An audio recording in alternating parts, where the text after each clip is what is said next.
Now there's Now that Metallica are wearing Misfits t-shirts, I think it's had a big impact on metal.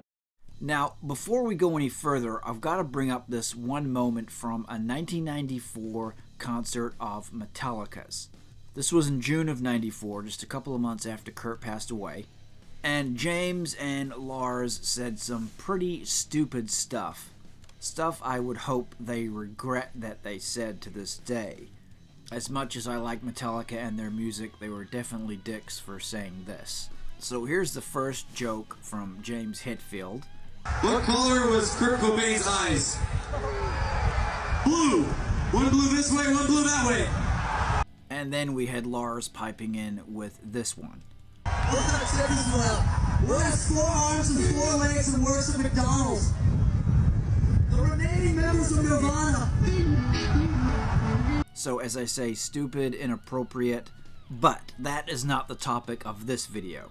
So these clips were obviously made after that joke session that Metallica had. They had changed their minds. And Lars in particular. He says here that he always had mixed feelings about Kurt, especially when Nevermind broke. I couldn't quite hear what the whole thing was about. It took me a while to figure out what they were about. There was all this negative stuff in the press where he was saying how he couldn't deal with it, and how he couldn't deal with all the success. I kind of got pissed off with that. You know, if you can't deal with it, get out. Get out of the way.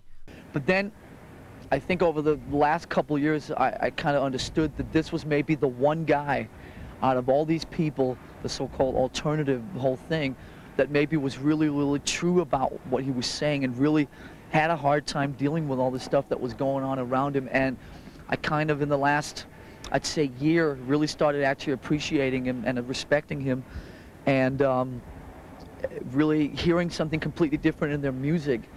So very interesting there, hearing from Lars saying how he thought Cobain was complaining a lot when Cobain said he just, wasn't up to the whole fame thing and he didn't like it and it was too much for him.